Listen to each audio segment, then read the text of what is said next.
There are 7 hacks that Weta Digital, one of the largest visual effects companies in the world, uses to sell their VFX and make them believable. These 7 steps that Weta has perfected are what's going to get you from here to here.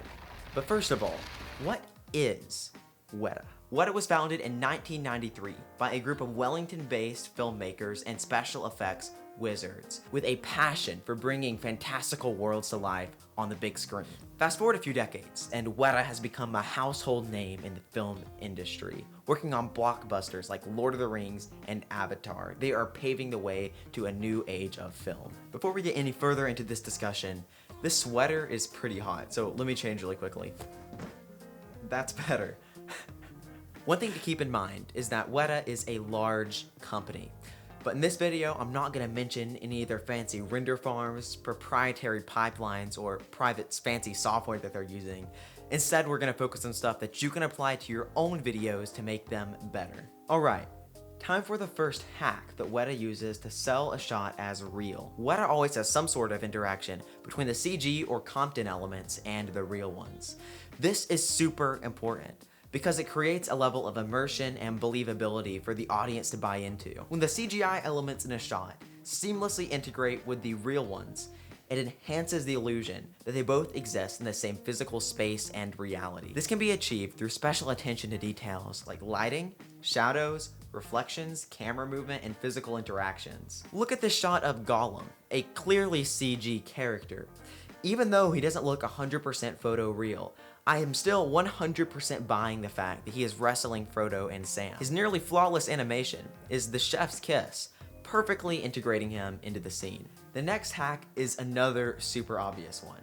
Camera tracking is super important for any CG. This is a shot that's not tracked versus a very bad CG shot that I made that is tracked. Even though I can still see tons of flaws in my shot, the majority of people could not tell that the ping pong table was fake. The only reason I believe some people were able to tell it was CG is because they were looking for it. I mean, if I come up to you like I did my dad, hey dad, hey dad, look at this shot, you're clearly gonna know something's up. But if the shot were in the background or weren't presented in such a sus way, most people's untrained eye would not notice that it's CG on their first viewing. And there's the bonus hack. Weta does an awesome job of creating invisible effects. And if nobody's looking for the flaws in your CG, it's a lot easier to get away with the imperfections in your shot.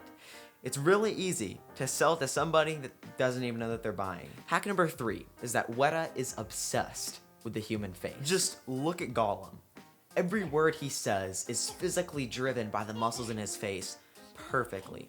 And even though most people aren't doctors and don't know the names of all the muscles in the face, they could just tell something's off when a human face is not done perfectly. You have to give Weta some credit for their amazing animation and motion capture, as well as the wisdom to try not to make a perfectly photoreal human. Instead, they went with a humanoid shape like Gollum, which is still very impressive, but you don't fall into that uncanny valley.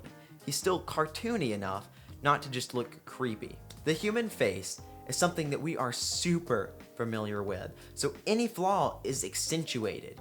You essentially have to get the most expressive part of a person absolutely perfectly nailed, or somebody's gonna be able to tell that it's fake. Hack number 4 is something that I am terrible about, and that's simply paying too much attention to details that don't matter. While the background scene is important, sometimes I personally go over the top with it, making every little detail perfect, when in the final render you can't even see most of the changes I've made. Weta, on the other hand, understands shot hierarchy. While they put a lot of time into their backgrounds, they realize that the subject is more important.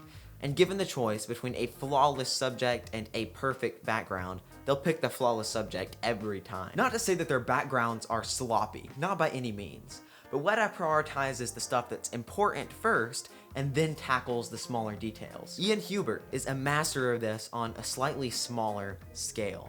So if you want to check out his channel, you can see how he made a 20-minute film that's almost like completely CG. It's amazing. I'll leave the link to that in the description below. Hack number 5.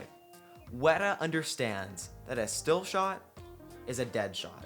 Movement in backgrounds is super important because it adds a sense of realism and life to your scenes. A static background appears lifeless and flat.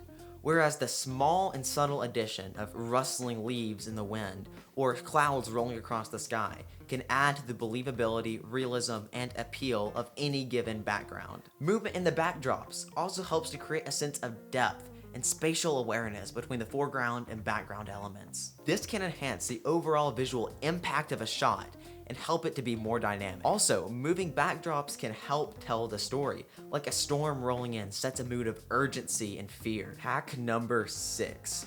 Weta loves simulations. One reason Weta is so good at selling their shots and making them believable is because in large part they're real. But whenever a shot can't be done for real, physically based simulations are the next best way to go. They add physical accuracy and can impact the most mundane of scenes, while tying both real and CG elements together through an interactive substance.